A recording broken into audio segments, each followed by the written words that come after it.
Então, bem, hoje eu vou falar, essencialmente, são de 3 trabalhos recentes que eu desenvolvi com alguns colaboradores, tá? E que eu coloquei sob esse título aí de alguns aspectos recentes em dinâmica linear.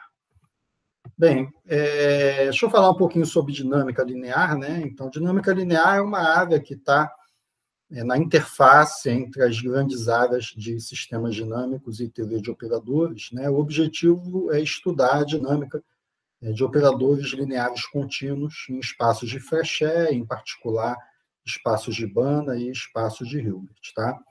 Assim, vocês me desculpem que os slides estão em inglês, né? Mas eu vou falar em português, que eu aproveitei os slides de uma palestra que eu dei num congresso da Itália. Tá? Mas acho que não é nenhuma dificuldade isso. Né? Tá? Então, a dinâmica linear estuda a dinâmica de operadores lineares. Né? É uma área que cresceu bastante nos últimos 30 anos, né? Mas que, por um bom tempo, ela ficou mais concentrada nos chamados comportamentos caóticos. Né? Então, é o que eu coloquei aqui, que a linha principal de investigação, né, tem sido o estudo de vários tipos de comportamentos caóticos, incluindo hiperciclicidade frequente, caos-devaney, caos-York, caos distribucional e outros comportamentos caóticos. Né? Particularmente, a hiperciclicidade é o conceito mais estudado, né? Hiperciclicidade significa a existência de uma órbita densa. Né? O pessoal de sistemas dinâmicos chama de transitividade topológica. Né?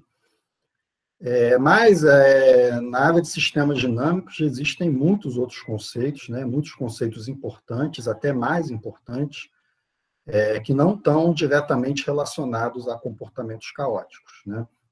Então, nos últimos anos, eu formei um pequeno grupo para a gente trabalhar sobre esses conceitos no contexto da dinâmica linear. E foi isso que a gente desenvolveu. Tá? Então, particularmente, a gente olhou os conceitos de expansividade, hiperbolicidade, a chamada propriedade de sombreamento, né, o shadowing, e a estabilidade estrutural. Então, esses 4 conceitos são extremamente conhecidos em sistemas dinâmicos, né? São conceitos muito importantes, eu diria até mais importantes que os conceitos de comportamentos caóticos, mas que não vinham sendo explorados no contexto da dinâmica linear, e a gente trabalhou para tentar preencher essa lacuna. Tá? Então, bem, deixa eu agora fixar a notação, tá? A gente vai denotar por X um espaço de Banach complexo qualquer, tá? Muitos resultados valem para espaços reais, através da técnica de complexificação, mas eu vou fixar complexo aqui nessa palestra. Tá? SX vai denotar a esfera unitária, né, do espaço de Banach X, BX o espaço dos operadores lineares contínuos, e GLX o grupo dos operadores invertíveis, né, sobre o espaço de Banach X. Tá? Então, a gente vai usar essas notações. E aí eu vou lembrar as definições desses conceitos e os resultados que já eram conhecidos, e vou mencionar alguns dos resultados que nós obtivemos nesses trabalhos recentes. Tá?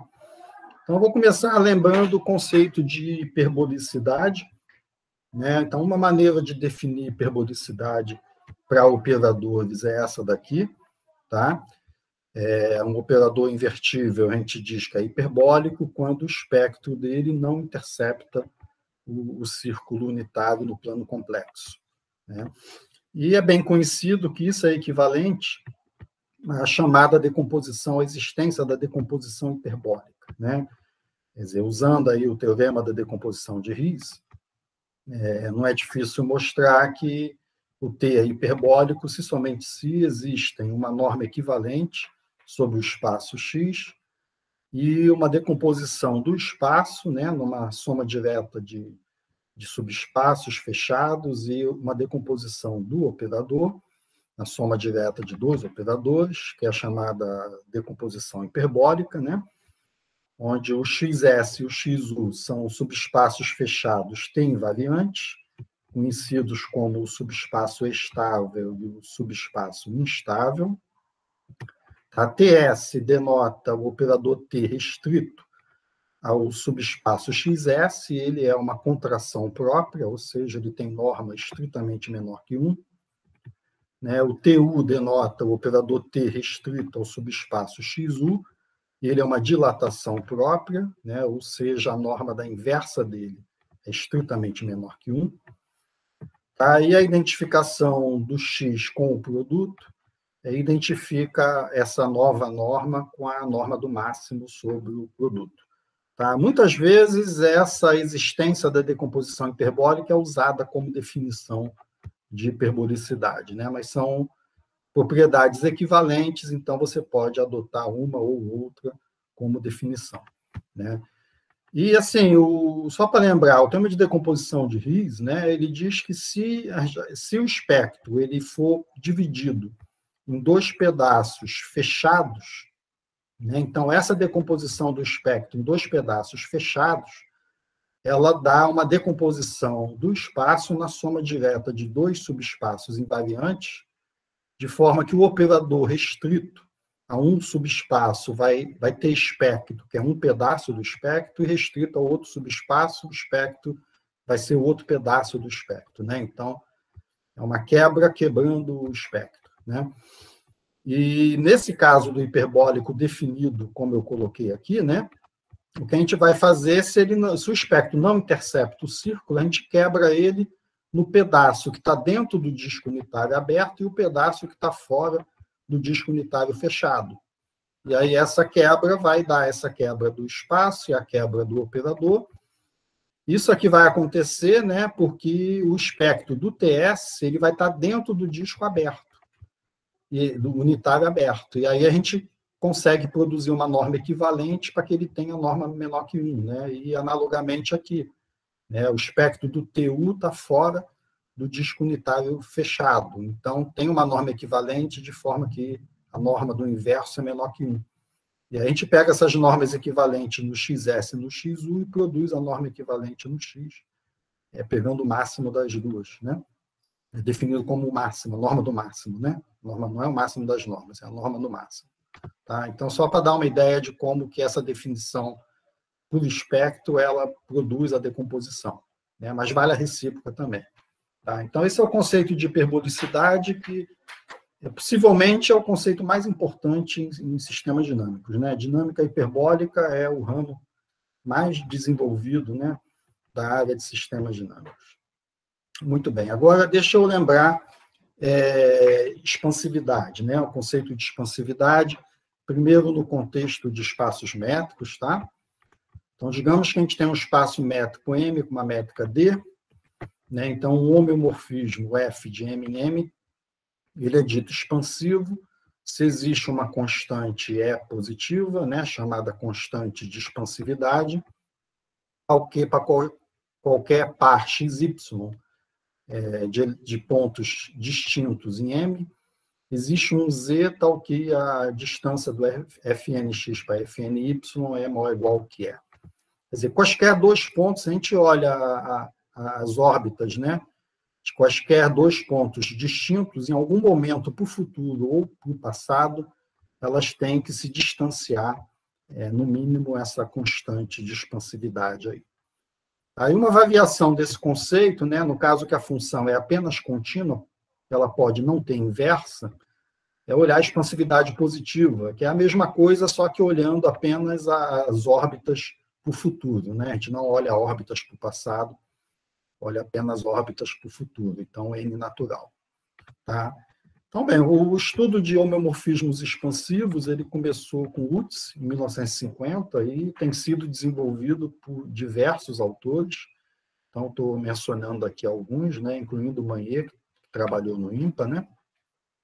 E é um conceito muito importante na área de sistemas dinâmicos, tendo conexões com diversos outros conceitos importantes, como entropia topológica e a própria propriedade de sombreamento.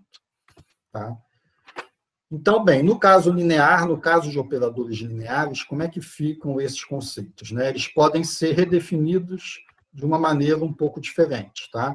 Então, a expansividade ela fica dessa forma. Um operador invertível ele é expansivo se somente se, para todo elemento da esfera, existe um inteiro tal que a norma do TNZ é maior ou igual que 2.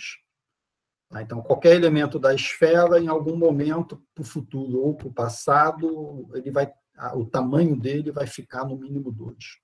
Né? E na expansividade positiva, é a mesma coisa, só que aí o N tem que ser natural. Né? A gente só olha órbita, né, ou trajetória para o futuro, né? Não olha para o passado. Tá? Então, não é que isso aqui muitas vezes são adotados como definição no caso linear, né? Mas, na verdade, essas propriedades são equivalentes à definição que eu dei antes para espaço métrico. Entendeu? Então, só é uma formulação equivalente, né, na presença da linearidade. Então, essa propriedade que foi dada aqui para qualquer homeomorfismo em qualquer espaço métrico, na presença da linearidade, ela se transforma nessa propriedade. E a mesma coisa com essa daqui. Tá? Esse número 2, na verdade, não tem nada especial com ele. A gente poderia colocar no lugar do 2 qualquer constante estritamente maior que 1. Tá? Agora, essas definições, né, esse conceito de expansividade formulado dessa maneira, né, ele sugere a chamada expansividade uniforme. Né, porque aqui o N depende do Z. Então, para cada Z tem um N, que depende de Z. Então, a ideia de fazer um conceito uniforme é um N que não vai depender do Z. Né? Mas o N aqui ele pode ser positivo ou negativo. Então, a gente define dessa maneira aqui. Ó, um operador invertível é uniformemente expansivo se existe um número inteiro. Né? Aqui eu poderia até pegar sempre natural, se quiser. Né? Então, que para qualquer elemento da esfera, né, o TNZ é maior ou igual que 2, ou a norma do TNZ é maior ou igual que 2, ou a norma do T menos NZ é maior que 2. Quer dizer, que para qualquer Z, ou o N ou o menos N, o N ou o menos N, ou até os dois, né, funcionam para esse Z. Né? Então, num certo sentido, o N não depende do Z, mas não é exatamente o N, é o N ou menos N, isso é mais ou menos depende do Z. Né? E no caso da expansividade positiva, aí não, aí o N é sempre natural e é o próprio N. Tá? Então, você tem um N que não depende do Z. Né? Tá? Então, existem também esses outros dois conceitos no contexto linear. Né? Então, deixa agora eu mencionar alguns resultados que eram conhecidos sobre expansividade para operadores. Tá? Então, tem esse teorema aqui do Heisenberg e Edlund, do início da década de 70, né, que eu acho um teorema muito interessante, né, que ele diz que T em GLX é uniformemente expansivo se somente se o espectro pontual aproximado do T não intercepta o círculo unitário. Então, esse σT é o espectro pontual aproximado. Então, isso aqui é uma caracterização espectral de expansividade uniforme, e ela vale para qualquer operador invertível sobre qualquer espaço de banda. E daqui eles tiraram imediatamente, né, que todo operador hiperbólico invertível é uniformemente expansivo. Né, porque hiperbólico significa que o espectro não intercepta. Se o espectro não intercepta, o espectro aproximado também não. Né? Então, é um corolário imediato. Hiperbolicidade implica expansividade uniforme. E o outro resultado, um resultado mais recente, do ano 2000, do Mazur, que é uma caracterização espectral para a expansividade de operadores normais. Então, se a gente tem um operador T, é um operador normal invertível, sobre um espaço de Hilbert, H, então T é expansivo se somente se o espectro pontual do T estrela T não intercepta o círculo unitário. O espectro pontual são os autovalores, né? Conjunto dos autovalores. Aí, esse T estrela é o adjunto hilbertiano. Então, esses são os principais resultados, né, previamente conhecidos envolvendo expansividade de operadores. Né? Muito bem. Aí a gente começou a trabalhar sobre esse tema, né? Como eu disse, eu formei um grupo para a gente trabalhar nisso, né? E acabamos concluindo um artigo que foi publicado em 2012, né, e participaram a Patrícia Cirilo, o Dayan Darjo, o Alimber Saúde e o Henrique Pujaus. Então, agora eu vou mencionar alguns dos resultados que aparecem nesse trabalho. Tá? Então, primeiro, uma observação bem simples, né, de que esses conceitos de expansividade podem ser facilmente reconhecidos olhando o comportamento das órbitas. Tá? Então, bem, para qualquer operador, né, a expansividade positiva significa as órbitas para o futuro são ilimitadas, né, todas elas, exceto para o zero. Né? E uniformemente, expansividade positiva uniforme significa que as órbitas para o futuro vão para infinito de modo uniforme para vetores sobre a esfera. E no caso invertível, né, expansividade significa todas as órbitas ilimitadas, exceto para zero. Aqui a órbita completa, né, para o futuro e para o passado. E expansividade uniforme significa que a esfera pode ser escrita como a união de dois conjuntos A e B, de modo que no A, as órbitas vão para infinito de modo uniforme para o futuro, né, vão para infinito para o futuro de modo uniforme, e no B vão para infinito no passado, menos n aqui, no passado, de modo uniforme. Então, assim, é bem simples reconhecer todos esses 4 tipos de expansividade, olhando como que as órbitas se comportam. Né?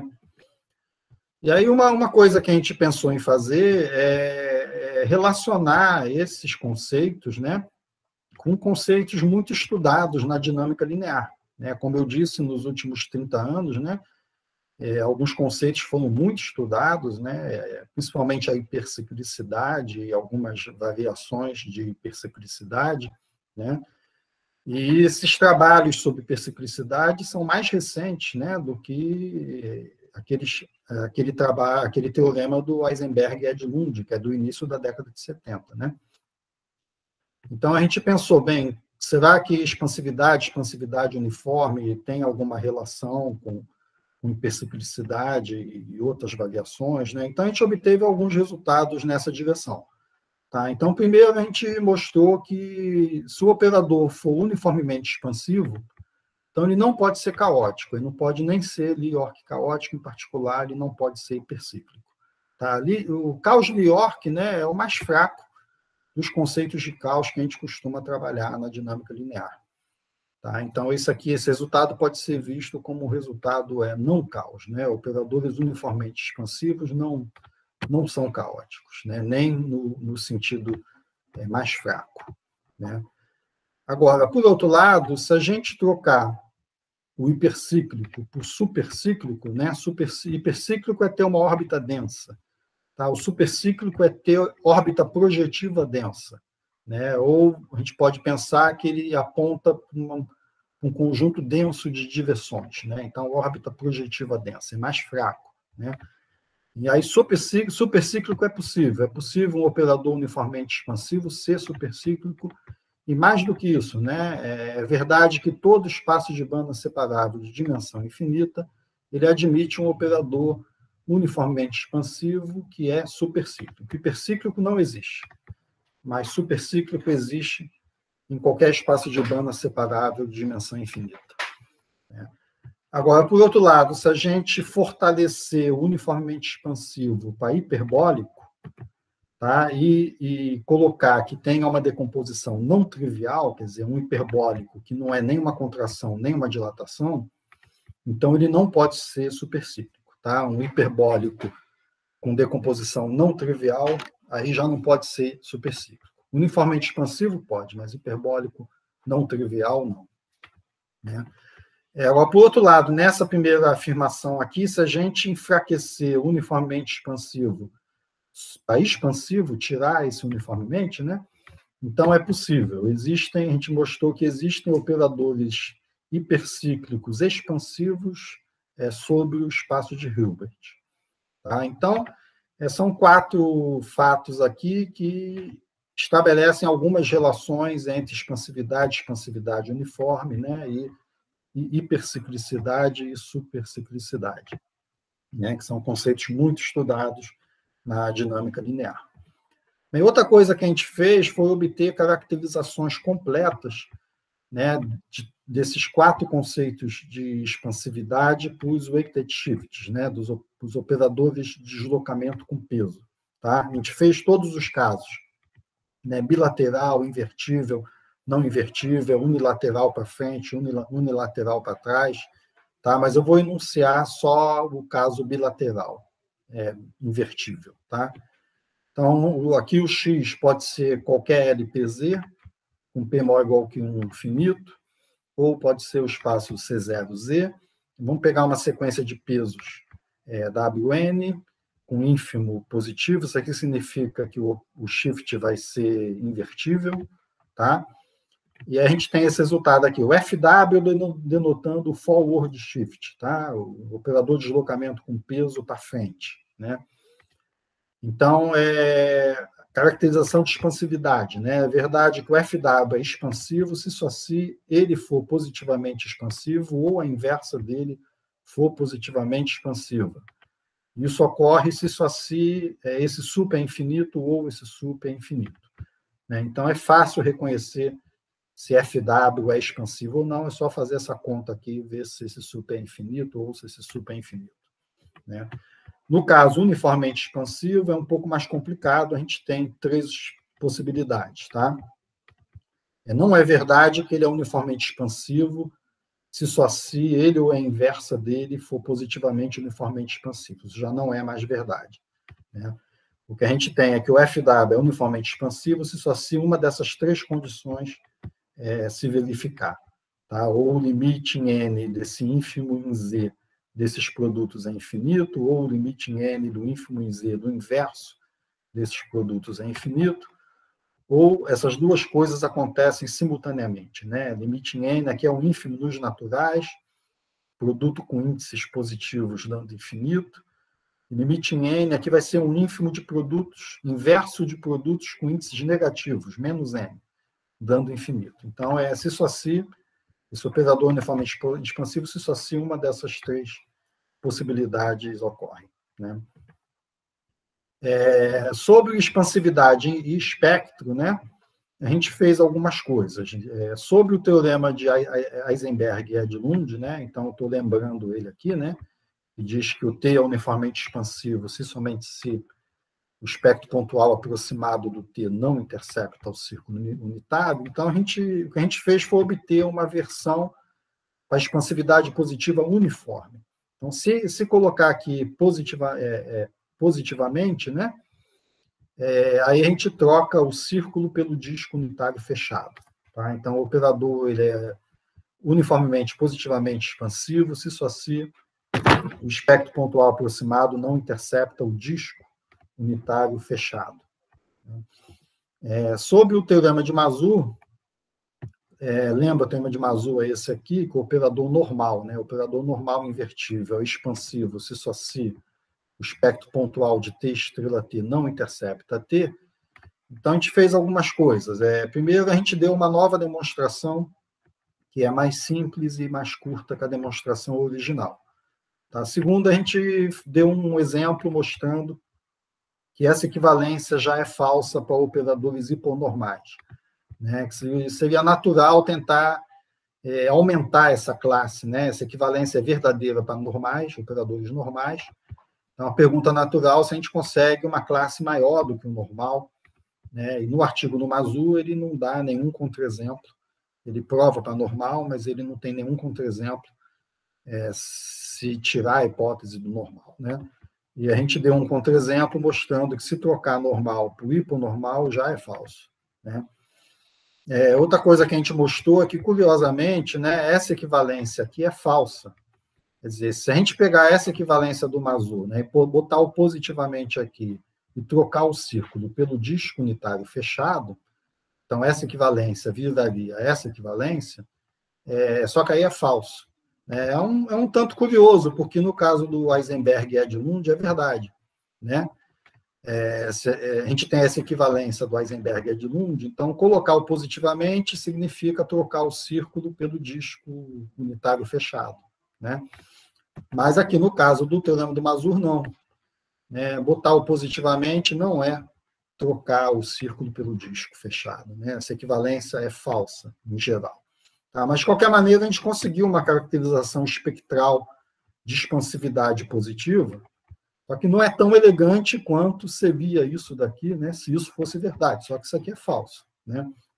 Então, o que a gente provou é que um operador normal num espaço de Hilbert ele é positivamente expansivo se somente se a medida, né, da interseção do espectro do T estrela T com um intervalo infinito, essa medida tem que ser estritamente positiva para toda medida espectral μ associada ao operador T estrela T.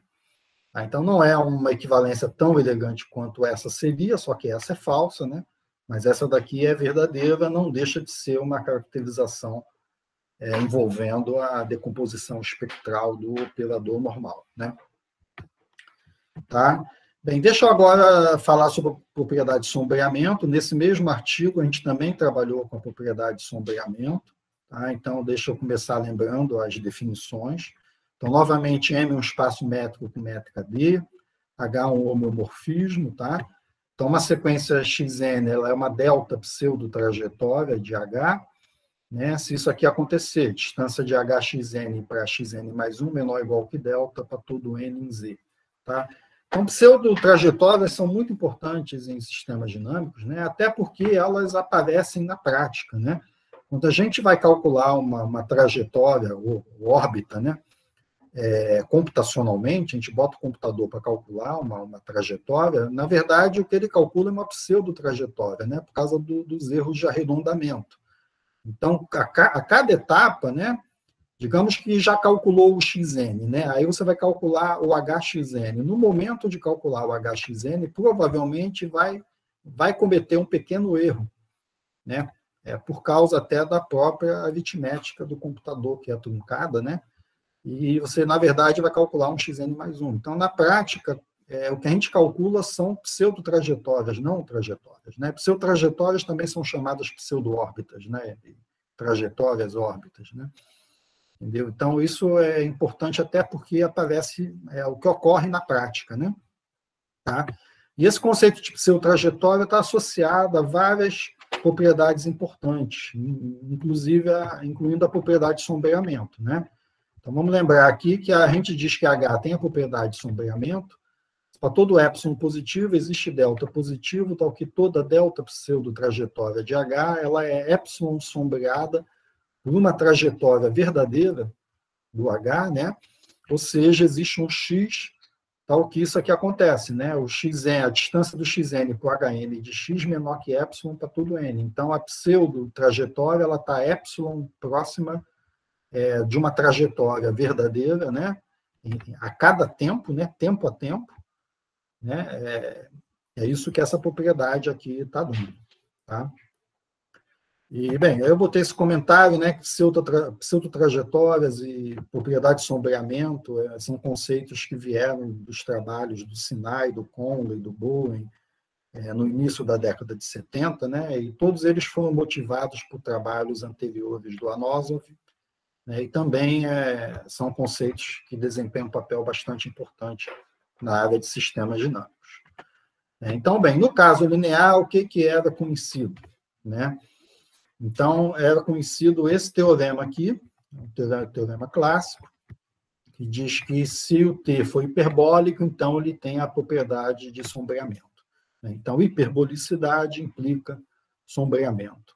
Isso foi provado pelo Morimoto, no caso de dimensão finita, e pelo Ombar, no caso geral.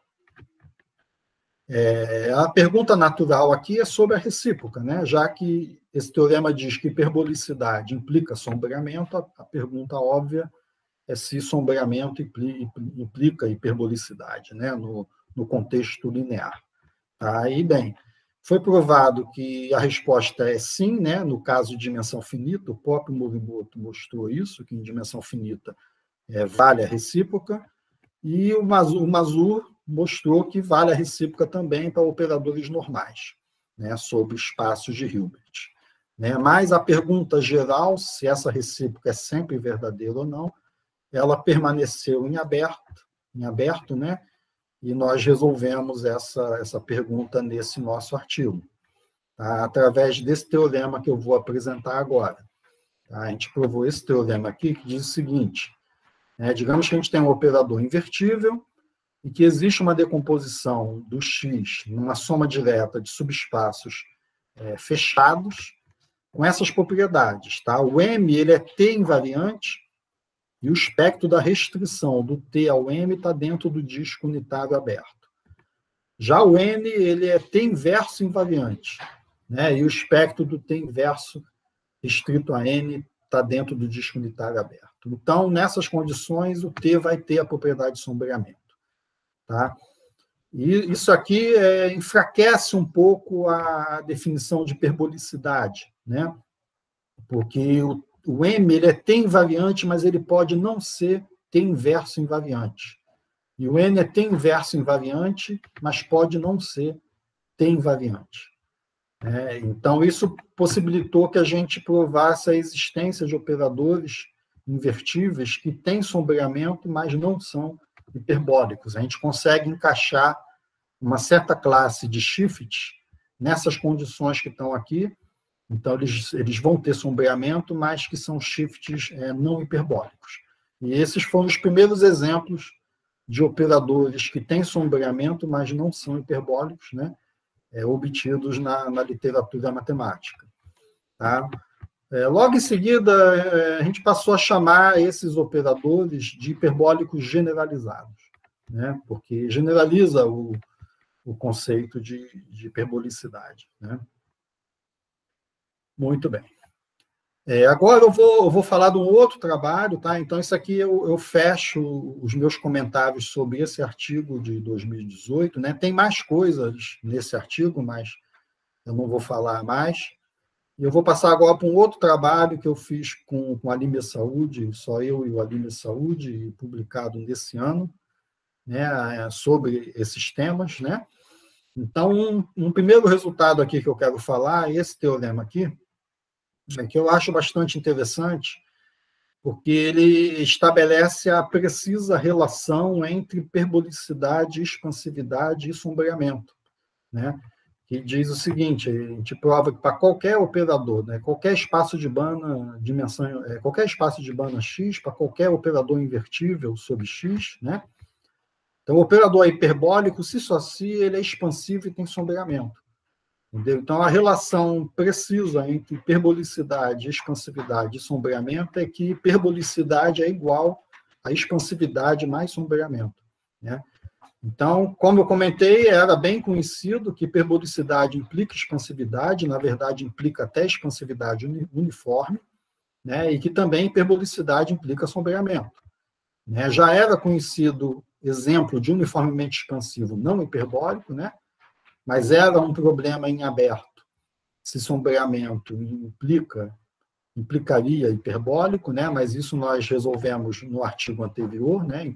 Mostrando que existem operadores que têm sombreamento, mas não são hiperbólicos. Só que quando a gente junta as duas coisas, a gente junta o expansivo com o sombreamento, aí dá exatamente hiperbólico. Tá? E também tem essa propriedade aqui do meio, né, que é T tem coordenadas hiperbólicas. Eu não vou definir o que é isso. Né? Essas tais coordenadas hiperbólicas, elas apareceram num artigo do Ismail do final da década de 60, um artigo muito famoso dele sobre dinâmica diferenciável. O Differentiable Dynamical Systems, um artigo famosíssimo do Ismail. E, curiosamente, esse conceito ele funciona muito bem no contexto linear. A gente consegue transportar esse conceito da dinâmica diferenciável para o contexto linear e ele funciona muito bem, ele é equivalente à hiperbolicidade. Né? Mas, claro que a equivalência mais interessante aqui é que 1 é equivalente a 3. Tá? E a gente também fez uma versão desse resultado no caso de operadores não necessariamente invertíveis, né? Olhando a expansividade positiva e o sombreamento positivo, né? Olhando só órbitas para o futuro. E a gente tem para qualquer operador T, em qualquer espaço de banda, né? O T é positivamente expansivo e tem a propriedade de sombreamento positiva, se só se ele é hiperbólico com espectro fora do disco unitário fechado. Né? Então, a gente tem essa caracterização, uma versão desse resultado, né, para operadores não invertíveis, olhando esses conceitos positivos. né, digamos assim. Uma outra coisa que a gente fez nesse artigo foi caracterizar o sombreamento para shift, que a gente não tinha feito no artigo anterior, mas a gente conseguiu fazer nesse artigo. Só que aqui a gente enunciou com backward, o shift para trás, ao invés do para frente. Então, pega X qualquer LPZ ou C0Z, sequência de pesos, com ínfimo estritamente positivo, e aqui o operador de deslocamento com pesos é bilateral para trás, que é dado por essa fórmula. Então, ele tem sombreamento se somente se uma dessas três condições ocorre. Ou esse limite desse sup em Z, dessa raiz enésima desse produto é menor que 1, ou o limite do ínfimo em Z desses produtos, raiz enésima desses produtos é maior que 1, ou essas duas coisas acontecem.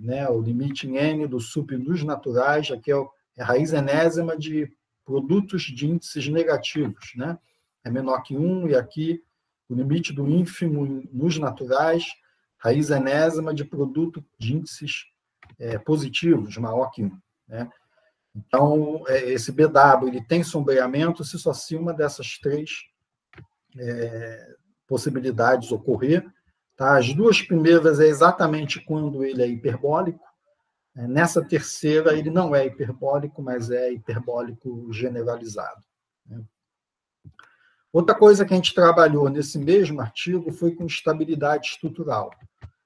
Então, deixa eu lembrar as definições envolvendo estabilidade estrutural. Então, eu vou denotar por CBX o espaço de Banach das funções contínuas limitadas com a norma do Supremo. Lembra que uma função varphi é Lipschitz, se essa constante é finita, e que duas funções são topologicamente conjugadas, se existe um homeomorfismo que conjuga elas nesse sentido. E o conceito de conjugação topológica é o conceito de isomorfismo, de isomorfismo em dinâmica topológica. Então, sistemas topologicamente conjugados, eles são sistemas isomorfos, são sistemas topologicamente idênticos. E a gente pode definir, então, estabilidade estrutural para operadores dessa forma aqui. Aqui eu estou seguindo o Charles Pugh. A gente diz que o operador T ele é estruturalmente estável se existe um epsilon positivo, tal que o T mais varphi vai ser topologicamente conjugado a T sempre que varphi for uma função Lipschitz de norma menor ou igual que epsilon e de constante de Lipschitz menor ou igual que epsilon. Quer dizer, então, se a gente perturba esse sistema por uma função Lipschitz de norma pequena e de constante pequena, então a gente obtém um novo sistema que, na verdade, é conjugado ao sistema anterior. Então, ele é isomorfo ao sistema anterior, matematicamente, como se fosse o mesmo sistema. A gente perturba o sistema e obtém o mesmo sistema. Então, nesse sentido, que tem essa estabilidade estrutural. Então, bem, aqui eu faço alguns comentários sobre o conceito, que a noção de estabilidade estrutural ela foi originalmente introduzida pelo Andronov e Pontryagin em 1937 para uma certa classe de fluxos diferenciáveis no plano, mas que hoje em dia existem muitas variações desse conceito em diferentes contextos. Outro comentário é que, na definição, é muito usual considerar perturbações C1 com norma C1 pequena, quer dizer, funções diferenciáveis, com sup da função e sup da derivada pequeno, mas que a definição que eu considerei aqui, ela é mais geral porque ela permite perturbações mais gerais, perturbações Lipschitz.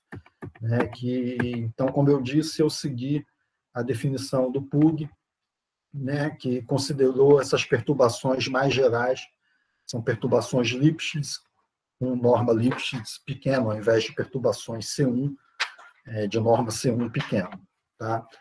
E, bem, o que era conhecido sobre isso no contexto linear? Esse teorema clássico aqui, que muitas vezes é chamado teorema de Hartmann, que afirma que todo operador invertível hiperbólico é estruturalmente estável. Então, hiperbolicidade implica estabilidade estrutural.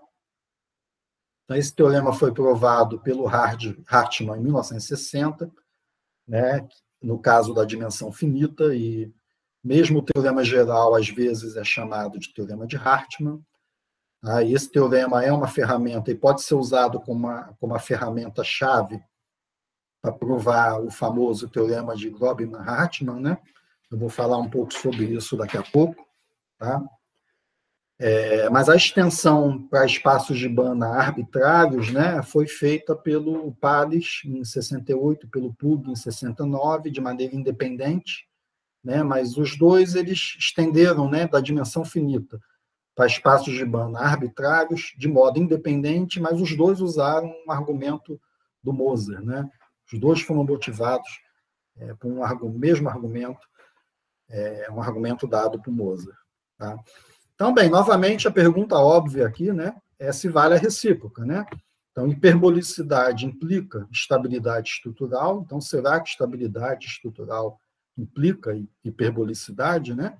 Então, não só é a pergunta óbvia, mas é uma pergunta básica, né? Uma pergunta que é básica de se fazer, que deveria ser respondida, né? Então, foi rapidamente observado que a recíproca, que a resposta é sim, no caso da dimensão finita. Tá? Já em 1972, tem um artigo do Robin, em que ele prova que estabilidade estrutural implica hiperbolicidade na dimensão finita, né? Mas a pergunta geral, ela permaneceu em aberto, né? Por mais, sei lá, mais de 50 anos. E a gente conseguiu responder essa pergunta nesse mesmo trabalho, publicado agora nesse ano, em 2021, né? E a nossa resposta é de que, em geral, é falsa essa recíproca, né? E a gente obteve os primeiros exemplos de operadores estruturalmente estáveis que não são hiperbólicos. Tá? Então, a gente tem esse resultado aqui, né? Novamente, o X pode ser qualquer LPZ ou qualquer C0, tá? Inclusive, pode ser o espaço de Hilbert, né? É importante que isso aqui inclui o espaço de Hilbert, que é o espaço mais importante em teoria de operadores, né? E a gente mostra que, para esses espaços, né, existe uma classe C de operadores invertíveis que são estruturalmente estáveis, tá? Mas eles não são hiperbólicos por diversas razões. Tá? Primeiro, eles têm pontos fixos não triviais e têm até um conjunto denso de pontos não periódicos, de pontos periódicos. Tá? E segundo, eles são muito caóticos. Né? Esses operadores eles satisfazem o chamado critério de perciclicidade frequente. Tá? Eu não vou definir o que é esse critério, mas é um critério muito forte para caos em dinâmica linear. Tá? Ele foi criado para implicar hiperciclicidade frequente, né? Mas ele é tão forte que ele não só implica hiperciclicidade frequente, mas, por exemplo, ele também implica mix, implica caos devaneio, implica caos distribucional denso, implica caos York em média denso, né? Implica quase todos os comportamentos caóticos que a gente trabalha. Né? Ele é muito, muito, muito forte. Então, eu vou fazer alguns comentários aqui, né? Por um lado, é curioso que em dimensão infinita, né, é possível ter um operador estruturalmente estável, né? Mas apesar dele ter essa estabilidade, né, que é uma estabilidade bastante forte, ele é muito caótico, né? Muito, muito caótico, né? Agora, um outro comentário que eu quero fazer é que, num certo sentido, esses exemplos eles são muito melhores do que precisavam ser, né? Muito melhores do que a gente precisava. Tá? Porque a gente queria obter operadores estruturalmente estáveis que não fossem hiperbólicos. Né? Mas lembra que o operador hiperbólico ele é uniformemente expansivo. E uniformemente expansivo não tem caos de York, não é caótico, né? Então, operadores hiperbólicos não têm nem caos de York, eles não são nem um pouquinho caóticos, né? Então, se a gente conseguisse construir um operador estruturalmente estável que fosse um pouquinho caótico, né? Fosse York caótico, já resolvia o problema. né? Um operador estruturalmente estável, um pouquinho caótico, já não poderia ser hiperbólico, porque hiperbólico não tem nenhum comportamento caótico, né? Só que esse operador não é um pouquinho caótico, esses operadores, né, eles não são um pouquinho caóticos, eles são muitíssimo caóticos, né? Eles satisfazem esse critério mais forte, né, de caos que a gente tem na dinâmica linear, implicando todos esses caos simultaneamente, né? Isso é um fato um tanto curioso, né? Outro ponto é que o operador hiperbólico é expansivo, então ele não pode ter ponto fixo, também não pode ter órbita periódica, né, que não seja trivial. Então, bastaria ter um ponto fixo não trivial ou ter uma órbita periódica não trivial, que ele já não poderia ser hiperbólico, né? Só que esses operadores têm não apenas uma órbita periódica não trivial, tem todo um conjunto denso, né, de pontos periódicos. Então, nesses sentidos, né, é um exemplo melhor do que precisaria, tá?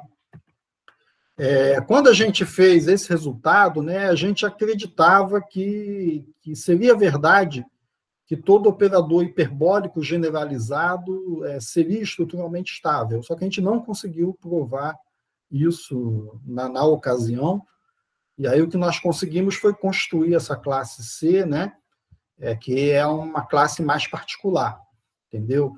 Mas um tempo depois a gente finalmente conseguiu provar que, de fato, é verdade que todo operador hiperbólico generalizado, em qualquer espaço de Banach, ele é estruturalmente estável, né?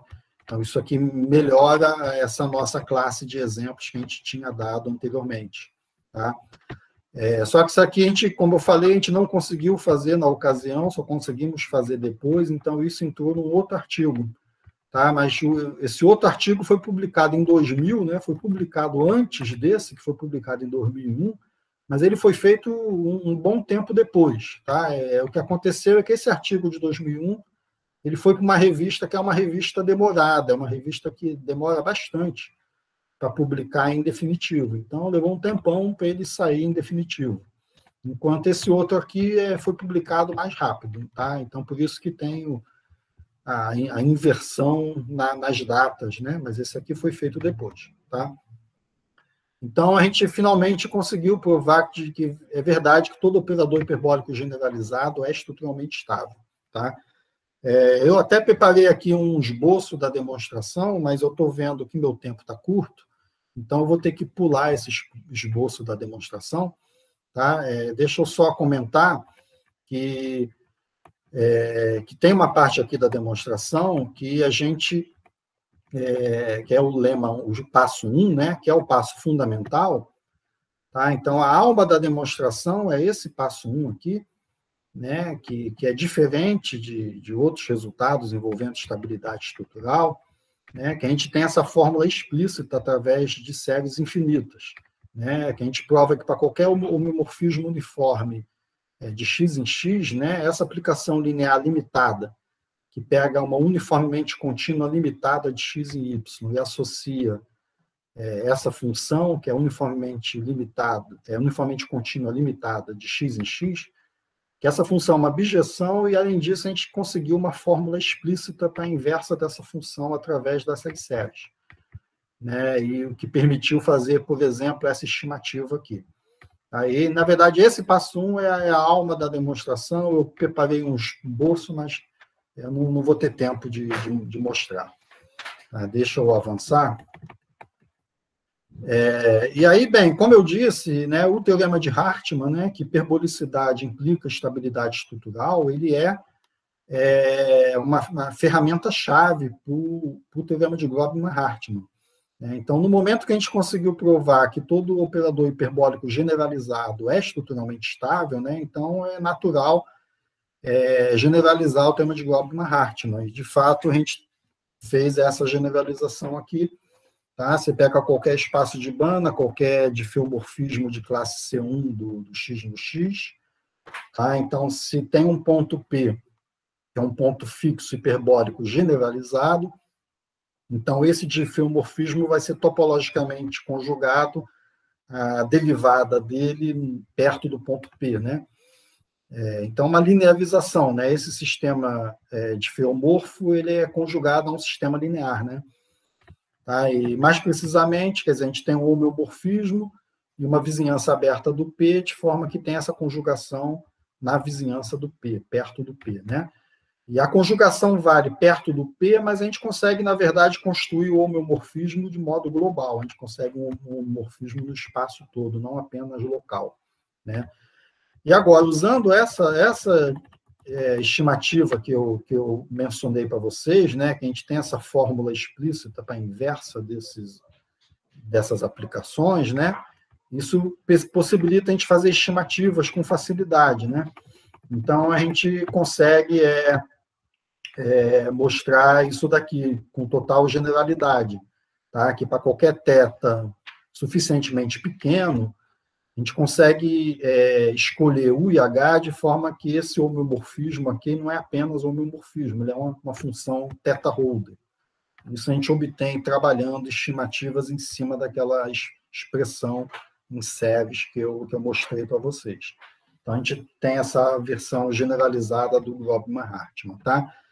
Para terminar, eu queria mencionar alguns problemas em aberto, né, que eu considero problemas extremamente básicos, né? São perguntas que têm que ser respondidas em algum momento, né? Então, vou mencionar 4 problemas, tá?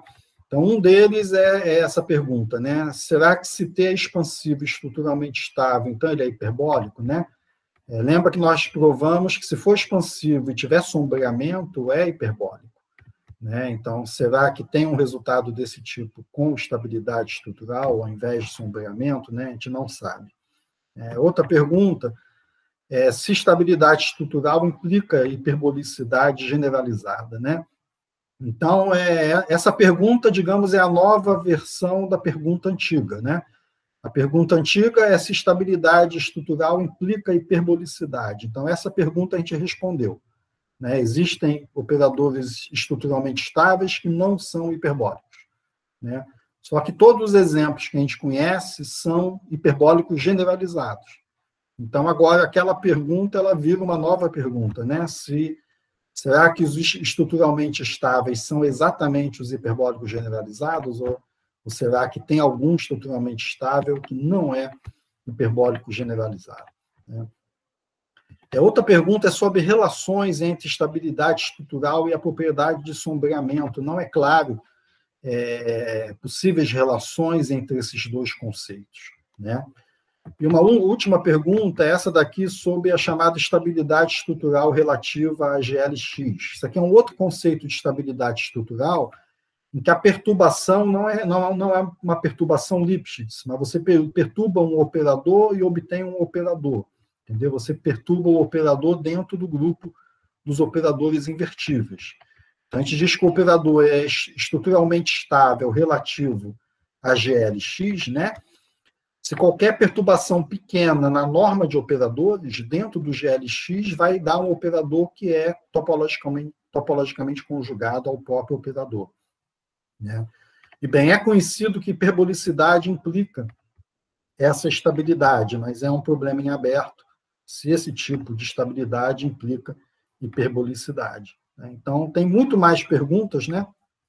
Mas essas 4 aqui, com certeza, são perguntas muito básicas que em algum momento deveriam ser respondidas, tá? Então, bem, isso é tudo o que eu tinha para falar. Muito obrigado pela atenção.